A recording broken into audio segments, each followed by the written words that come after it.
Good morning 7th class बच्चों। यहाँ पर ये वीडियो आपके ज्योग्राफी के सेकंड चैप्टर हमारी पृथ्वी के अंदर से रिलेटिव है। यहाँ पर हमने जो पहले आपको रिवीजन के उससे वीडियो भेजा था उसमें वॉल्यूम से संबंधित कुछ टेक्निकल प्रॉब्लम्स आ गई थी, जिससे आपको अभ्यास प्रश्न जो दिए गए थे वो समझ में नहीं आ पाए थे या क्या हैं। एक बार फिर से हम उन अभ्यास प्रश्नों का जो पीछे की साइड में चैप्टर के दिए हुए हैं रिपीट कर लेते हैं, रिवीजन कर लेते हैं बेटा। यहाँ पर आपके पहला क्वेश्चन जो दे रखा है, निम्न प्रश्नों के उत्तर दीजिए। पृथ्वी की पहला क्वेश्चन इसमें पृथ्वी की 3 परतें क्या हैं? सियाल, सीमा और निफे 3 पृथ्वी पर पाई जाने वाली आंतरिक परतों के नाम है। क्या है नाम? सियाल, सीमा और निफे। दूसरे नंबर का क्वेश्चन है, शैल क्या है? शैल की परिभाषा। बुक में पेज नंबर 8 निकाल लीजिए आप लोग। यहाँ पर आपके शैल और खनिज हेडिंग डली हुई है।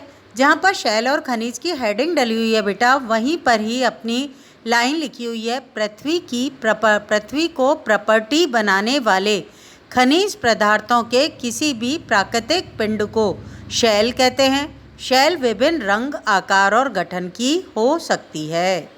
ये मिल गई होगी लाइन आपको, यहाँ से यहाँ तक का इसका आंसर आएगा।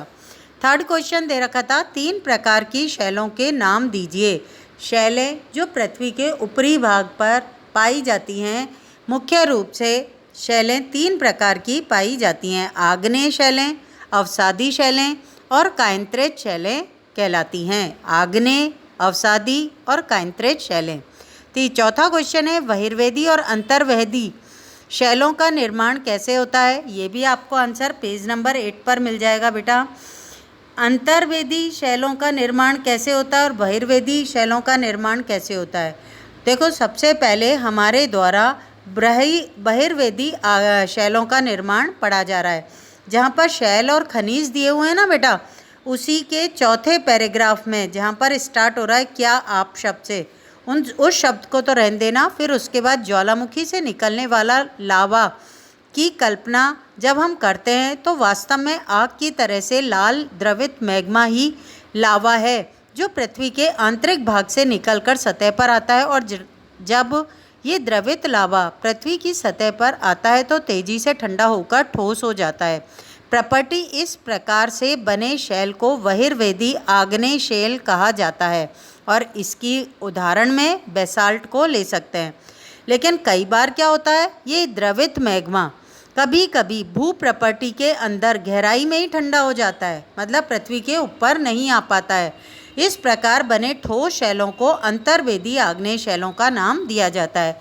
धीरे धीरे ठंडा होने के कारण ये बड़े दानों का रूप ले लेते हैं। ग्रेनाइट ऐसी ही शैल का एक उदाहरण है बेटा। ये आपके अंतर्वेदी और बहिर्वेदी शैलों का निर्माण का प्रोसेस है, जो आपको पेज नंबर 8 पे 4th पैराग्राफ में खनिज और शैल के अंतर्गत मिल जाएगा। नेक्स्ट क्वेश्चन था, शैल चक्र से आप क्या समझते हैं?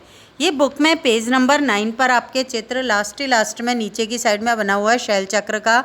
ये पूरा पैराग्राफ आपको लिखना है। यहाँ से आपको जानकर आश्चर्य होगा कि ये शब्द तो छोड़ देना, किन्हीं निश्चित दशाओं में एक प्रकार की शैल चक्रीय तरीके से एक दूसरे में परिवर्तित हो जाती है। एक शैल के दूसरे शैल में परिवर्तित होने की इस प्रक्रिया को शैल चक्र कहते हैं और इसकी प्रोसेसिंग पूरी की पूरी लास्ट तक आपको लिखनी है। चित्र के द्वारा भी आप इसको स्पष्ट कर सकते हैं बेटा शैल चक्र को। नेक्स्ट क्वेश्चन था आपके, शैलों के क्या उपयोग हैं? ये भी पेज नंबर 9 पर आपको आंसर मिल जाएगा। जहाँ पेज नंबर 9 स्टार्ट हो रहा है ऊपर से, ऊपर की तरफ आप देखेंगे तो शैल हमारे लिए बहुत उपयोगी है। ये पूरा पैराग्राफ आपके शैल के उपयोग से रिलेटिव है आपके बेटा। अगला क्वेश्चन है, कायंत्रित शैल क्या होती है? पेज नंबर 8 पर आपको उसका आंसर मिल जाएगा। पेज नंबर 8 पर लास्ट पैराग्राफ, जहाँ ये पेज फिनिश हो रहा है, उसका लास्ट पैराग्राफ आप देखोगे तो उस पर लिखा हुआ है, आग्नेय और अवसादी शैल उच्च ताप और दाब दोनों के कारण कायंत्रित शैलों में परिवर्तित हो जाती है। मतलब बहुत अधिक ताप हो, टेम्परेचर हो और बहुत अधिक प्रेशर हो, दाब हो, तो ऐसी स्थिति में आग्नेय और अवसादी शैलों का स्वरूप बदल जाता है और वो कायंत्रित शैलों में परिवर्तित हो जाती है। उदाहरण भी दे रखे हैं, चिकनी मिट्टी स्लेट में, चूना पत्थर संगमरमर में परिवर्तित हो जाता है। अगला क्वेश्चन है सही उत्तर चिन्हित कीजिए। मतलब 3 ऑप्शन दे रखे हैं, MCQs है और ये आपको अच्छे से तैयार भी करने हैं अपने टेस्ट के लिए भी। अच्छे से समझ लेना बेटा। द्रवित मैग्मा से बने शैल आग्नेय होते हैं, अवसादी होते हैं, केंद्रित होते हैं। आग्नेय शैल होते हैं। दूसरा है पृथ्वी की सबसे भीतरी परत को प्रॉपर्टी कहते हैं, क्रोड कहते हैं, मेटल कहते हैं। ये आपके क्रोड आएगा बेटा इसका आंसर। सोना, पेट्रोलियम और कोयला किसके उदाहरण है? शैल के, खनिज के, जीवाश्म के। खनिज के उदाहरण है बेटा ये। नेक्स्ट है शैल जिसमें जीवाश्म होते हैं, अवसादी शैल कहलाती है, केंद्रित शैल कहलाती है या आग्नेय शैल कहलाती है। अवसादी शैल होती है जिसमें जीवाश्म पाए जाते हैं। नेक्स्ट है पृथ्वी की सबसे पतली परत को कहते हैं प्रॉपर्टी। क्या कहते हैं? प्रॉपर्टी कहते हैं। फिर उसके बाद है निम्नलिखित स्तंभों को मिलाकर सही जोड़े बनाइए। यहाँ पर बेटा 2 कॉलम दे रखे हैं, एक तो आपके सूचना है और दूसरा उससे संबंधित जानकारी का दे रखा है। आपको मिलान करना है इसके अंदर कौन सा किससे रिलेटिव है।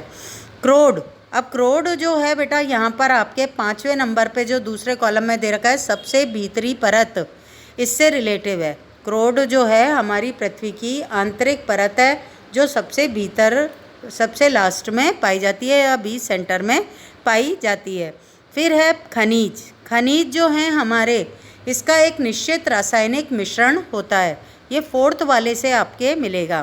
फिर आपके दे रखी है शैल।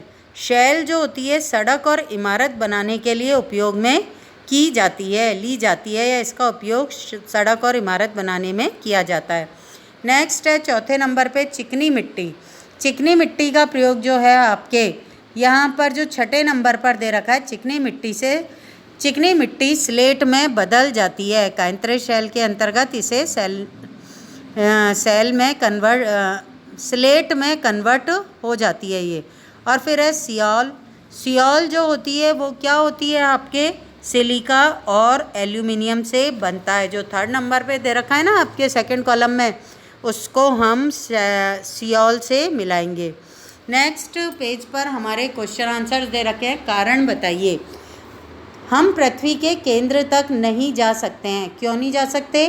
क्योंकि केंद्रीय क्रोड का जो तापमान होता है और जो दाब होता है बहुत अधिक उच्च होता है। वहाँ हर चीज़ लिक्विड में पाई जाती है। तो ऐसी स्थिति में हम जीवित अवस्था में तो पहुँच ही नहीं सकते। उस जगह तक पहुँचते ही हम भी लिक्विड में कन्वर्ट हो जाएंगे या तरल पदार्थ में कन्वर्ट हो जाएंगे। नेक्स्ट अगला क्वेश्चन, अवसादी शैल अवसाद से बनती है। कैसे?